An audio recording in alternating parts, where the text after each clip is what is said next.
In Yu-Gi-Oh! Plenty of cards have been on the ban list. Some of them justified, some of them unjustified. Today we will be talking about the 10 most justified cards on the ban list that belong on the ban list and should never ever under any condition return. These cards are inherently broken and returning them to the game would be a terrible, terrible idea. So will any of these cards return to the game ever? I hope not. So kicking off the list, at number 10 we have Magical Scientist. Now this card, oh boy. Apparently it's a member of the Prophecy archetype, I just noticed on Yu-Gi-Oh! Pro, which is really weird. But its effect is that you need to pay 1000 life points to special summon 1 level 6 or lower fusion monster from your extra deck in face-up attack or defense position. But don't worry that fusion monsters cannot attack your opponent's life points directly and is returned to the extra deck at the end of the turn. So that makes it balanced, right? Well, anyone who has played Yu-Gi-Oh! For a while can tell you that's not the case. Just as a starter, to give you an idea of how bad this card really is for the game, Sea Monster of Theseus, a level 5 Fusion Tuner, could be summoned off this, giving you really easy access to Hulky Fibrax. Creston Hulky Fibrax is a Link 2 that summons any tuner from your deck that's level 3 or lower, negating its effects. Then you have stuff like being able to summon multiple Fusion Warriors, giving you access to Isolde. Well, these can be hand trapped, right? Well, no, you have counter hand traps in there as well. You can just create unbreakable boards with this one monster on its own. And there's probably plenty of ways to FTK with just this monster as well. Introducing this monster back into the game would be the most stupid decision ever. Even with a hard once per turn, which it does not have. It doesn't have any kind of once per turn. Just pay 1000 life points, special summon.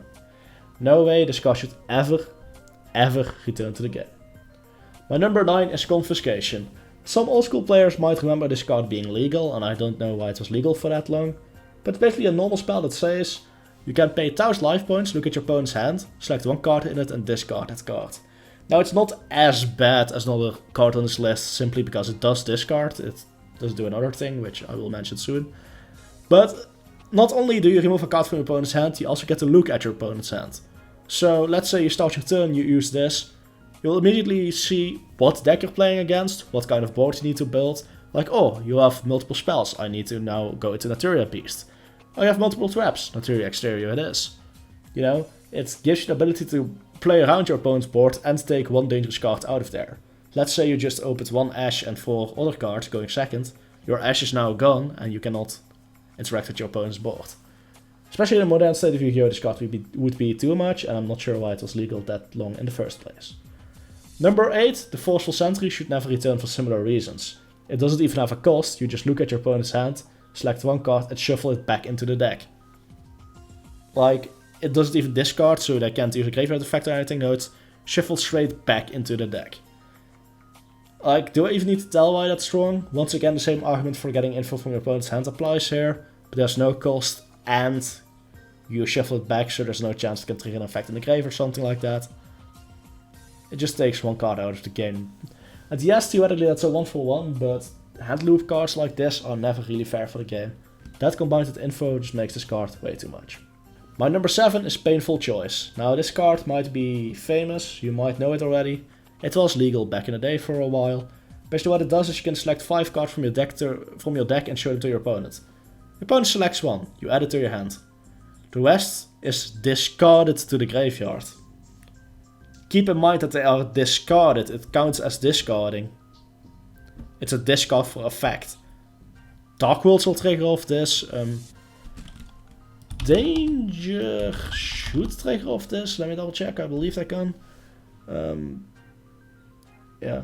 If this card is discarded, so even the dangers would work off this. Like, could just show 5 dangers, add one of them to your hand, the rest will trigger. This card would be so broken, and you could just send 3 Wolf Lightsworn, for example, and 2 other monsters, and at least 2 of them would trigger.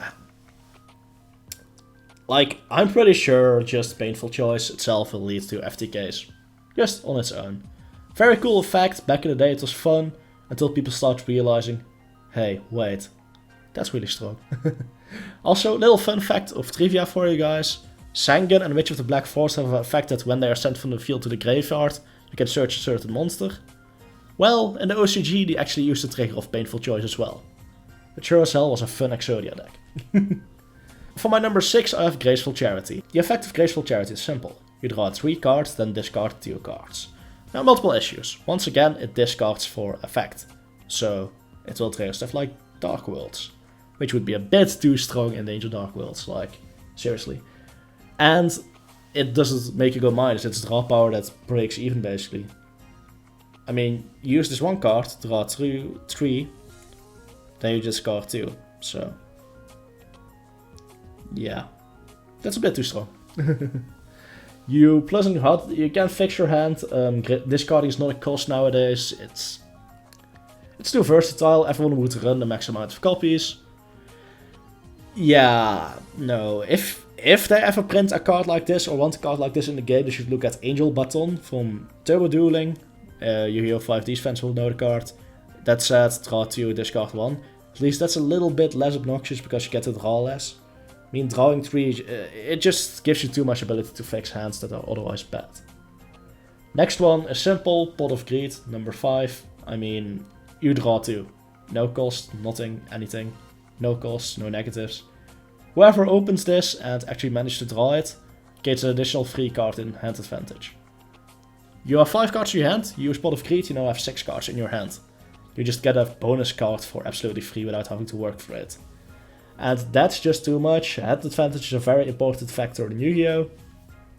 And just being able to cheat hand advantage with this, it's too strong. It would just add stupid luck to the game as the player that draws the most copies of Pot of Greed just wins the duel automatically, basically.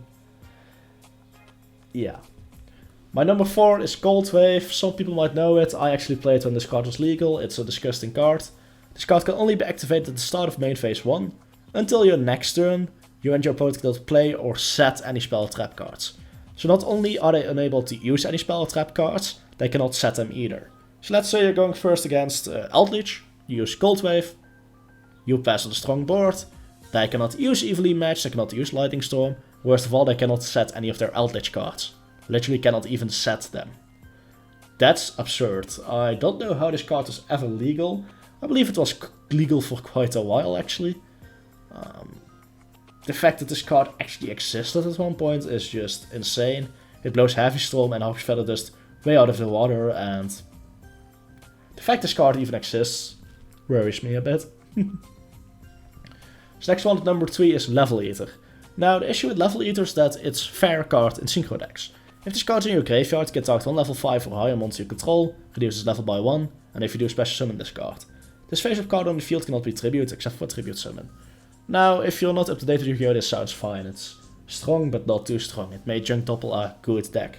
And Junk Doppel is Synchron's the deck that Yusai Fudo from Yu-Gi-Oh! 5D's used. Now, the problem comes in with Link Summoning. Link Summoning can use any monstrous material, basically.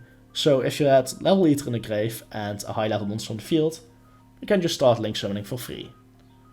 This card was never a problem with Synchros, but as soon as Links got introduced, this card needed to get the X.